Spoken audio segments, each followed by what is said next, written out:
아, 아, 아, 안녕하세요. 이번에 딥러닝 익스프레스 3장 머신러닝의 기초에 대해 발표할 엄준호입니다. 다음과 같은 차례로 설명을 드리겠습니다. 우선 머신러닝이란 1959년에 아서 사무엘이 정의한 용어로 컴퓨터의 학습 기능을 부여하기 위한 연구 분야를 의미하는데요. 이 아서 사무엘은 이제 IBM에서 근무할 때 체스를 풀리게 하는 프로그램을 개발한 적이 있는데 이때 이제 직접 규칙을 부여하는 식의 프로그래밍보다 이제 데이터를 통해서 프로그래밍을 하는 게 더 빠르고 정확하게 프로그래밍을 할 수 있다고 믿고 있었습니다. 그래서 이제 컴퓨터가 이제 명시적으로 프로그램을 작성하지 않아도 이 데이터로부터 학습하여 스스로 결정을 내릴 수 있게 하는 연구 분야인 머신러닝을 정의하게 되었습니다. 머신러닝과 이 전통적인 프로그래밍의 차이는 이제 다음과 같은데요. 구체적인 명령어를 주는 것이 아니라 데이터를 주고 이를 통해서 프로그램 코드를 받는 것이 아니라 스스로 데이터 속에서 규칙을 찾고 프로그램 코드를 만들어낸다고 보시면 되겠습니다. 이 차이에서 이 전통적인 이 프로그래밍 방식의 한계를 엿볼 수 있는데요. 이 명시적인 프로그래밍을 통해서 강아지를 인지한다고 했을 때, 이 일반적인 이 논리 구조를 통해서 강아지를 인식하는 게 생각보다 어렵습니다.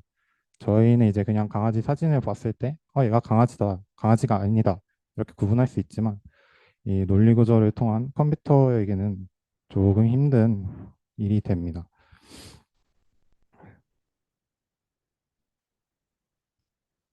그래서 이 머신러닝에게는 이 기계가 데이터 패턴을 직접 분석하기 때문에 이 강아지에 대한 정보와 데이터를 주고 그리고 이제 강아지가 아닌 데이터를 줬을 때 이 강아지에 대한 데이터만 스스로 분석하고 학습해서 규칙을 만들어내게 되는 것입니다. 그래서 이를 통해서 강아지를 스스로 분석하는 능력을 학습하게 되는 것입니다.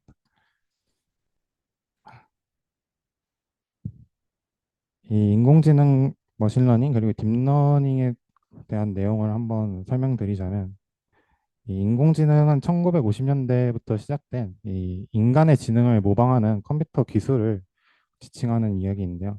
이 머신러닝 또한 이 인공지능의 한 분야로서 이 명시적인 코드를 작성하지 않고 이 데이터를 통해서 학습해서 이 인간의 지능을 모방하는 기술을 이야기합니다. 이제 그 중에서도 이 딥러닝은 머신러닝의 하위 지법으로서 이 인간의 뇌를 모방한 인공신경망을 이용한 학습 기술이 되겠습니다. 그럼 이제 머신러닝이 어떻게 데이터를 학습하는지 그 방식에 대해서 말씀드리겠습니다. 이 머신러닝 학습에는 데이터에 따라서 이 학습하는 데이터에 따라서 이제 세 가지 정도로 나눌 수 있는데요. 이 교사가 존재하는 지도 학습, 교사가 없는 비지도 학습, 그리고 이제 학습하는 방식이 좀 다른 강화 학습이 있겠습니다. 이 데이터의 교사는 이 정답이라고 불리는 레이블인데요. 데이터에 레이블이 있으면은 이 지도 학습, 슈퍼바이즈드 러닝이라고 합니다. 문제와 함께 정답이 알려주기 때문에 이 새로운 입력에 대한 정답을 예측하는 데 주로 사용되는 학습 방법입니다. 그리고 이제 이 정답 없이 데이터만 주어진 경우를 이제 비지도 학습, unsupervised learning이라고 하는데 이때는 데이터 안에 숨겨진 구조나 패턴을 스스로 발견하게 됩니다. 이 강화학습 레인포스먼트 러닝은 좀 학습하는 방식이 다른데 데이터를 통해서 학습한다기보다는 이 시행착오를 통해서 학습하는 방법이 되겠습니다. 이 어떠한 행동을 했을 때 그 결과에 대한 보상과 처벌을 통해서 학습하게 되는데요. 이 보상을 최대화하는 방식을 통해서 이 최적의 행동 방식을 찾는 것입니다. 이 2016년에 좀 화제가 됐었던 그 바둑을 두는 알파고 프로그램 또한 이런 강화학습 방식으로 학습된 모델입니다. 그리고 이제 이런 머신러닝을 성공적으로 학습시키기 위해서는 체계적인 과정이 또 필요하게 되는데요. 학습에 필요한 데이터를 모으고 정제하는 데이터 전처리 과정과 그리고 준비된 데이터를 모델에 학습시키는 과정, 그리고 이제 학습된 모델을 평가하고 예측을 직접 하는 과정이 있겠습니다. 우선 이제 학습 데이터를 모으는 과정인데요. 이 목표에 적합한 학습 데이터를 수집하는 단계로 이 머신러닝은 데이터를 통해서 학습하기 때문에 수집하는 데이터의 양과 품질이 예측 모델의 성능을 결정하게 됩니다. 이제 좀 예시 모델로 설명을 드리자면 콜라와 주스를 판별하는 시스템을 만든다면은 머신러닝을 통해서 만든다면 이제 콜라와 주스의 각각의 데이터를 수집해야 되는데 이때 뭐 주스들의 가격이나 아니면은 색상, 뭐 탄산의 유무 이런 데이터들이 있을 텐데 그 중에서도 이제 색상과 산성도 데이터를 수집하는 걸 예시로 보여드리겠습니다. 예, 앞서 설명했던 이런 색상과 산성도 이런 거를 이제 주스와 데이터가 가지는 특징인데 이거를 이제 피처라고 합니다. 이렇게 피처 데이터들을 수집하면 이제 수집하고 나서는 그 수집한 데이터들의 중복 제거나 정기화, 오류 수정 같은 특별한 또 조정을 또 해줘야 됩니다. 이렇게 이제 해주면은 이런 과정들을 다 데이터 전처리 과정이라고 할 수 있고, 그리고 이 과정에서 또 이제 데이터의 시각화를 수행해서 피처 간에 어떤 관계가 있는지, 그리고 이제 데이터 불균형이 있는지 확인해주면 좋습니다. 또 이제 수집한 데이터를 전부 다 쓰는 것이 아니라 이 어느 정도는 분할해서 어느 정도의 데이터는 이제 훈련 데이터로 사용하고 그리고 어느 정도는 이제 모델 학습시킨 모델의 성능을 테스트하는 테스트 데이터로 나눠져야 합니다.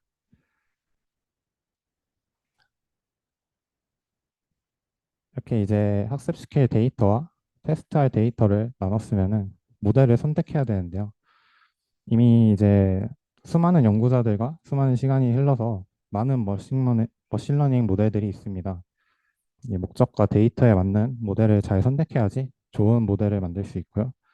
이제 좋은 모델을 선택하기도 하지만 이제 다양한 모델을 학습시킨 뒤에 좋은 성능을 가진 모델을 선택해서 사용하기도 합니다.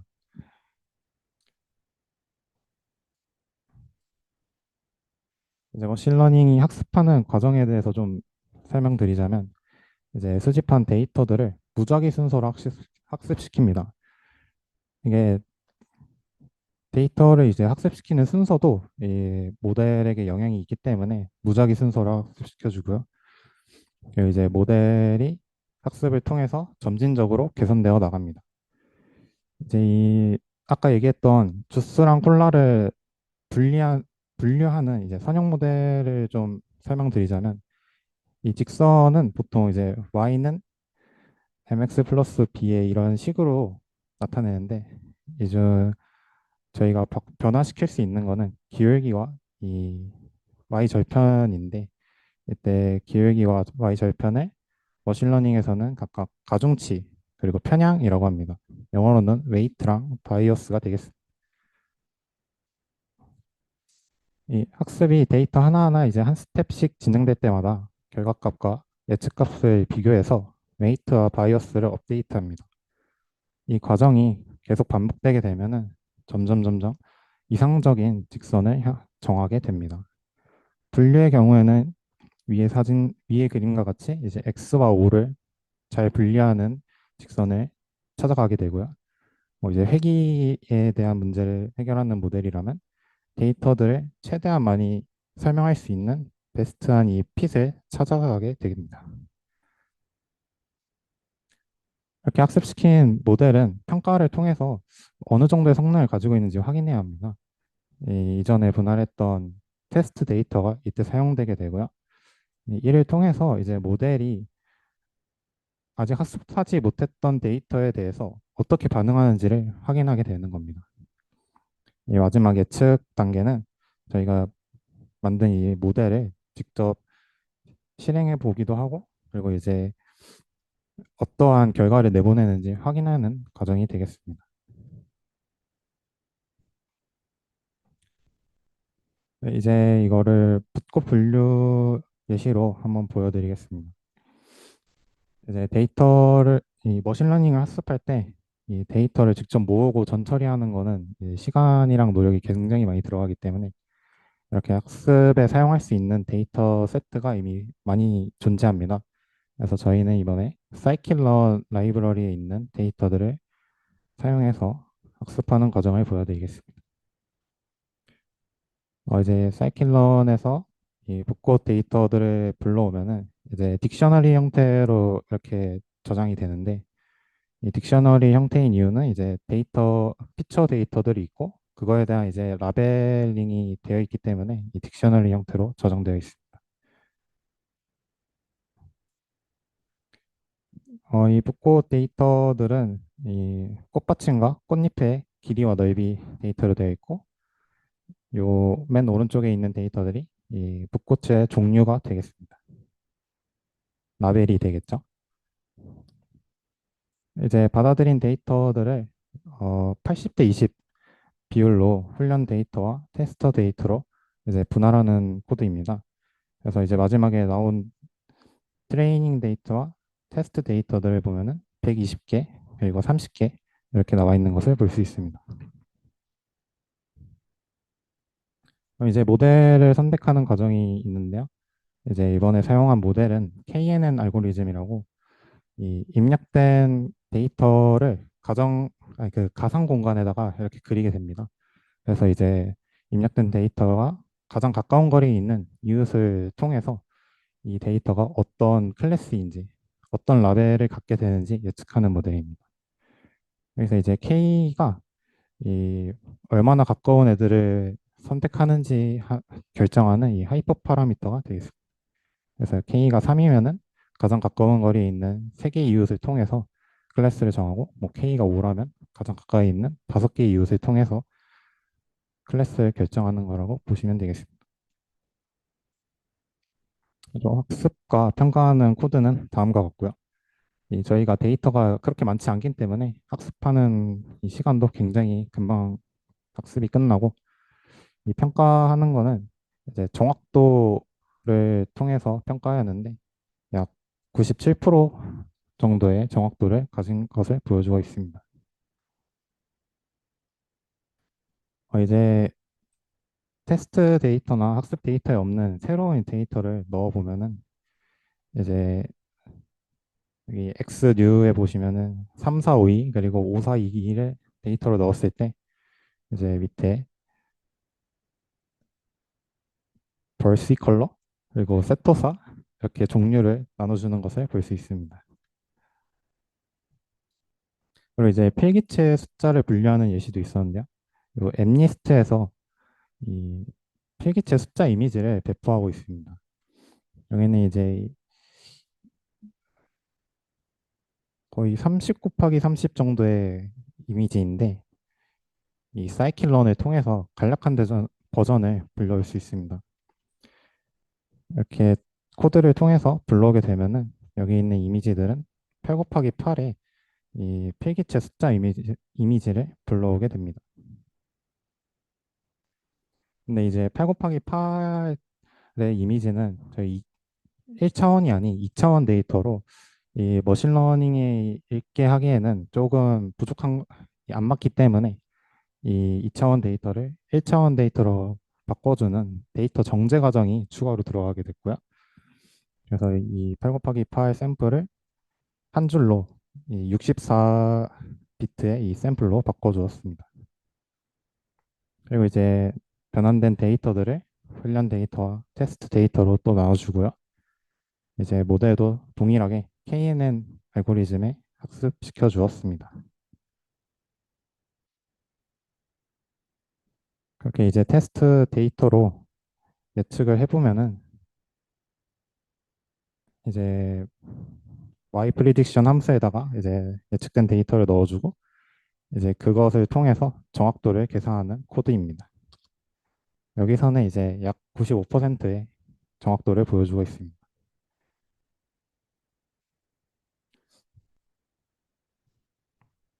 이 코드는 이제 새로 이 테스트 데이터 속에 이제 11번째 있는 데이터를 넣어서 실제로 이렇게 예측을 해보게 하는 코드입니다. 요 그림이 어떻게 3처럼 보이시나요?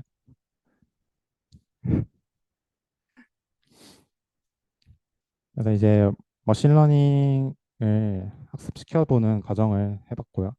그럼 이제 만들어진 모델의 성능 평가하는 과정인데요.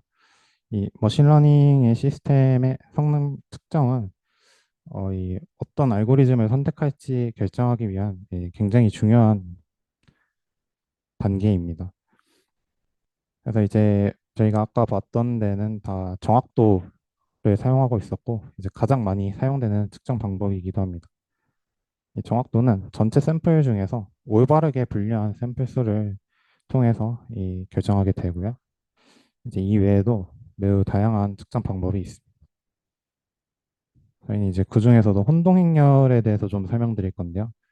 이 머신러닝 시스템이 얼마나 혼동하고 있는지를 나타내는 행렬로 이 왼쪽 행이 있는 거는 머신러닝 모델이 예측한 이 포지티브와 네거티브, 긍정과 부정이고 이제 세로열은 이 실제 포지티브와 네거티브를 뜻합니다. 그래서 이제 만약에 실제 포지티브를 모델이 정말 포지티브로 예측했다면 이제 트루 포지티브, TP가 되고 만약에 네거티브를 정말 네거티브로 예측했다면 트루 네거티브, TN이 됩니다. 이제 FP와 FN은 펄스 포지티브와 펄스 네거티브로 네거티브로 이제 FN은 네거티브로 예측을 했는데 이게 잘못된 예측이었다 해서 펄스 네거티브, 펄스 포지티브도 비슷한 계열로 이제 포지티브로 예측했는데 잘못된 거였다라고 보시면 됩니다. 그래서 이 운동 행렬을 이용한 성능 평가 지표가 또 있는데요. 이 민감도와 특이도라는 이 성능 지표가 또 있습니다. 이 민감도와 특이도는 이제 약간 설명에 적혀 있듯이 질병이나 아니면 환자 이렇게 좀 특이적으로 사용되는 표현이고요. 이때 보이시는 식을 통해서 TP와 FN 이제 둘 다 실제로 포지티브한 것 중에서 포지티브하게 예측한 거를 뜻합니다. 그래서 이제 설명해 보시면은 질병이 있는 사람을 환자라고 올바르게 판단하는 올바르게 진단하는 비율이라고 되어 있는데 이 앞에 그림을 보시면은 TP와 FN이 실제로는 포지티브한 거를 실제로 포지티브한 라인이 있습니다. 그래서 이 중에서 실제로 포지티브한 거를 얼마나 잘 예측했는지에 대한 지표이고요. 이제 특이도는 환자가 아닌 사람을 환자가 아니라고 올바르게 진단하는 비율. 저기 이제 TN 플러스 FP로 되어 있는데 실제 네거티브 요 라인을 보시면은 TN과 FP가 있습니다. 그래서 이제 실제로 아닌 사람들 중에서 얼마나 잘 아닌 걸로 판단했는지에 대한 지표입니다. 이 외에도 이제 정밀도, 재현율, 그리고 F1 스코어라고 이제 다양한 주요 지표들이 있습니다. 이제 아까 진행했던 필기체 숫자를 분별하는 프로그램의 혼동 행렬을 그려볼 수 있는데요. 이 다음과 같은 코드를 통해서 실제로 그려볼 수 있었습니다. 이렇게 해서 그리게 되면은 이 다음과 같은 혼동 행렬을 나오게 되는데 저희가 아까 95% 정확도를 가지고 있었기 때문에 거의 대부분이 맞게 들어가고 이제 몇몇 개만 이제 잘못된 예측한 레이블과 이제 트루 레이블이 다른 경우를 볼 수 있습니다. 그리고 이제 이렇게 프로- 만든 모델을 이제 분류 리포트를 또 작성해주는 코드가 있습니다.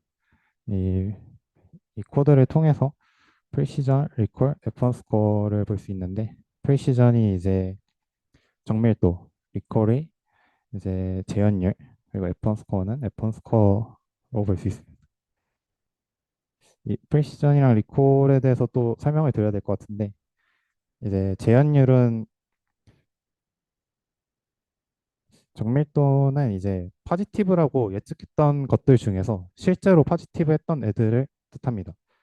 그래서 아까 봤던 행렬에서 이번에는 세로가 아니라 가로로 이제 파지티브 위에 가로 라인은 중에서 트루 파지티브의 비율이고, 이제 리콜 재현율은 아까 봤던 민감도랑 똑같습니다. 그래서 실제 파지티브 중에서 이제 얼마나 파지티브하게 잘 예측했는지에 대한 지표입니다. 그리고 이제 이 각각의 지표로만 보기에는 또 이제 애매한 경우들이 있기 때문에 F1 스코어 이 둘을 혼합해서 이 조합 평균을 낸 F1 스코어도 이제 흔히 사용되는 지표입니다. 그럼 이제 이렇게 머신러닝이 어디에 이용되냐? 어, 맨 처음에 설명했었는데 이 그 기본의 이 명시적인 프로그래밍을 통해서는 이제 해결하기 어려운 문제들이나 아니면 뭐 복잡하고 이제 시스템대로 바뀌거나 아니면 이제 실시간으로 변하거나 아니면은 좀 다양한 경우의 수가 있는 이런 분야에 주로 이용됩니다. 그래서 뭐 상품 추천이라든지 저희 요즘 테슬라 같은 자율주행 시스템 그리고 이제 안면인식 시스템 그리고 이제 보안 시스템에도 주로 사용되게 되고 있습니다. 그래서 이제 구글에서는 이 머신러닝이 실용적인 가치가 이제 세 가지 정도 있다 이렇게 설명하고 있는데요. 첫 번째는 이제 프로그래밍 시간을 줄일 수 있다. 저희가 모든 예외 경우를 이렇게 코딩을 짜는 게 아니라 데이터를 이제 대량으로 넣어주면 되기 때문에 프로그래밍 시간을 줄일 수 있다. 이제 맞춤형 제품을 쉽게 개발할 수 있다. 뭐 특정 목표에 맞는 데이터만 따로 준비해주면 되기 때문에 이 맞춤형 제품을 쉽게 개발할 수 있고요. 이제 시도한 알고리즘이 떠오르지 않을 때 문제를 해결할 수 있다. 저희가 뭐 아까 맨 처음에 보여줬던 강아지를 분리하는 경우 생각해 보면은 이 그림이 강아지인지 어떻게 분리하지? 알고리즘을 어떻게 짜지? 생각할 때 이제 그냥 강아지 그림들을 넣어주면 된다라고 볼 수 있겠습니다. 마지막 결론입니다. 이 머신러닝은 이제 규칙이 아닌 데이터에서 패턴을 학습하고 이제 기존에 있던 명시적 프로그래밍에서 불가능한 복잡한 문제를 해결할 수 있다. 그리고 이제 양질의 데이터와 좋은 머신러닝 모델을 만든다. 이게 주요 요점이 되겠습니다. 감사합니다.